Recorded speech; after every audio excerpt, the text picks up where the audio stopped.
Hello students, how are you? I hope you all are fine.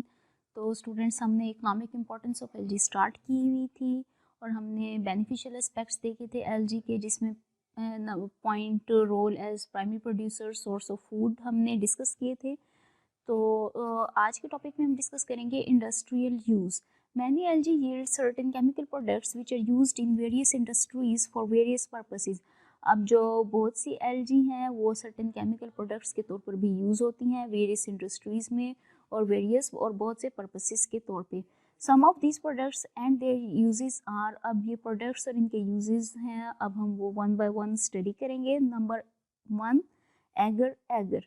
It is dried jelly-like non-nitrogenous extract will obtained from some genera of Rhodophyta like Callidium, Gracilaria, Anphiltia, Hypnea, Cagertina, Phyllophora, etc.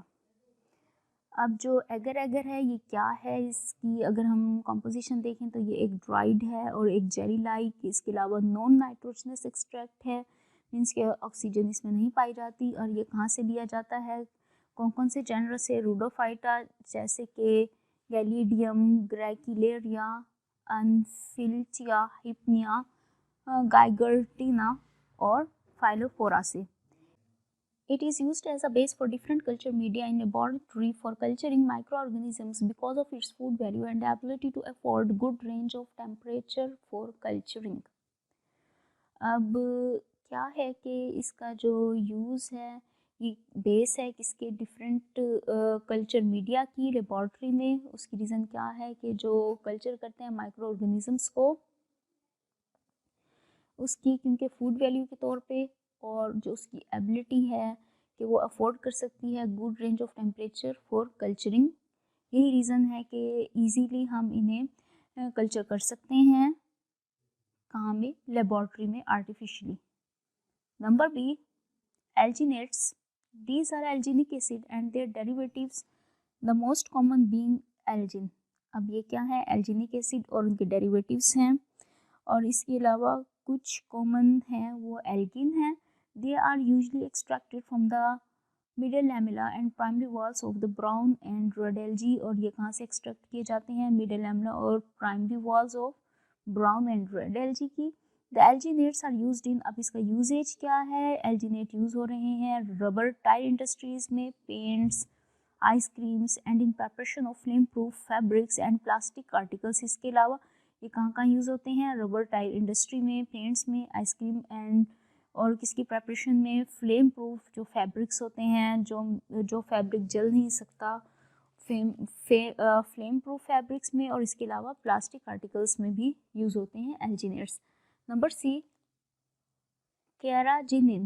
It is carbohydrates mucilage extracted from red algae used as clearing agent in their preparation, in the preparation of toothpastes, cosmetics, paints and in pharmaceutical industries।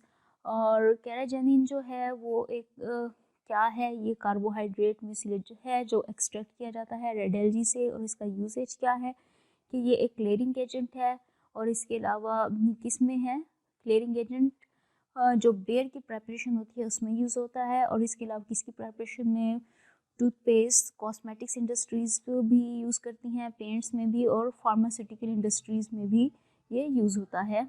Number D, iodine. The members of the brown algae such as laminaria and fucus yield iodine. और जो member हैं brown algae के जिसमें laminaria और Fucus आ जाता है, इनसे हम आयोडीन लेते हैं। Number E, diatomite. It is cell wall material of diatoms. अब ये है क्या? ये सेल वॉल मटेरियल है डायटम्स का। The deposits of fossil frustules of diatoms are known as diatomaceous earth. इसके अलावा जो है ये जो इनके डिपॉजिट्स हैं फॉसिल्स फ्रिस्ट्यूल्स हैं डायटम्स, उनको क्या कहा जाता है? डायटोमेशियस अर्थ कहा जाता है। ये क्वेश्चन भी पूछा जा सकता है आपसे, या एमसीक्यूज भी पूछा जा सकता है। It is used variously such as food for many aquatic animals. और ये बहुत से एक्वेटिक एनिमल्स की फूड के तौर पर भी यूज़ होता है। For filtration purposes in sugar refining and brewing industries, for preparation for production of heat proof bricks, in manufacture of car polishing creams, manufacture of water glass and preparation of bleaching powders. अब इसका use बहुत ज़्यादा है, हम देख सकते हैं कि ये फूड के तौर पर एक्वेटिक एनिमल्स यूज़ करते हैं इसे, और इसके अलावा फिल्ट्रेशन प्रोसेसेस में भी यूज़ होती है, शुगर रिफाइनिंग के प्रोसेस में, ब्रेइंग इंडस्ट्रीज़ में, शराब बनाने की जो इंडस्ट्रीज़ होती हैं, और production of heat proof bricks. अब वो ब्रिक्स बनेंगी जो हीट प्रूफ होंगी, जिन्हें हीट नुकसान नहीं पहुंचा सकती। और किसकी मैन्युफैक्चर में, कार पॉलिशिंग क्रीम्स और मैन्युफैक्चर ऑफ वाटर ग्लास और manufacturing and the preparation of the bleaching powders में भी डायटमाइट यूज़ होते हैं। Due to the presence of about 11% of oil by volume in diatom cell, it is considered that the oil supply of the world is of diatom origin. तो अब reason ये है कि उनके अंदर प्रेजेंस है 11% ऑयल है डायटम सेल्स में, और ये कंसीडर्ड किया जाता है कि जो ऑयल सप्लाई है वर्ल्ड की, ये क्या है, डायटम का ओरिजिन है। Fossilised diatom shells are valuable indicators for the presence of the oil and bitumen at a place.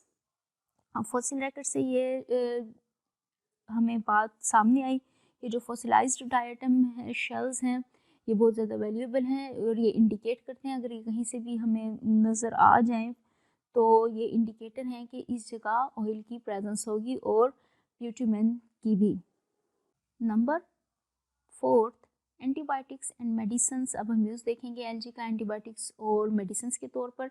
Some LG yield antibiotics, कुछ एलजी जो हैं वो यील्ड करती हैं एंटीबायोटिक्स। हम कुछ एलजी से यील्ड करते हैं एंटीबायोटिक्स, जिसमें एग्जांपल आ जाती है chlorellin is obtained from green alga chlorella. अब ये कहाँ से ली गया, ग्रीन एल्गा क्लोरेला से।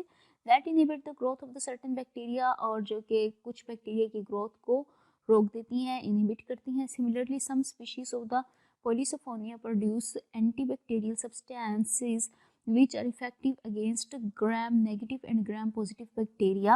और जो कुछ स्पीशीज़ हैं पॉलीसोफोनिया की, वो प्रोड्यूस करती हैं एंटीबैक्टीरियल सब्सटेंसेस, और जो इफ़ेक्टिव होती हैं किसके against, gram negative and gram positive bacteria के अगेंस्ट होती हैं ये। And antibiotics is obtained from diatom nitzschia which is effective against Escherichia coli. और जो एंटीबायोटिक है जो ली जाती है डायटम निट्सकिया से, तो ये इफ़ेक्टिव है किसके अगेंस्ट, एस्केरिया कोलाई के अगेंस्ट।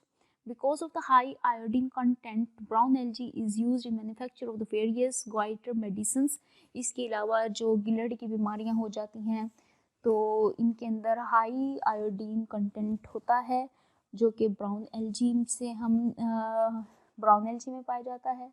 तो यही रीज़न है कि जो ब्राउन एलजी है ये यूज़ होती है बनाने के लिए वेरियस जो गोइटर की मेडिसिन है, इस डिज़ीज़ की जो मेडिसिन है उनको बनाने के लिए यूज़ होती है।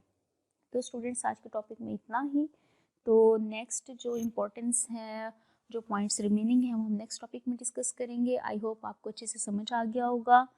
तो आपको अगर कोई भी बात समझ ना आए तो आप कमेंट सेक्शन में जाकर अपना क्वेश्चन पूछ सकते हैं। Thank you.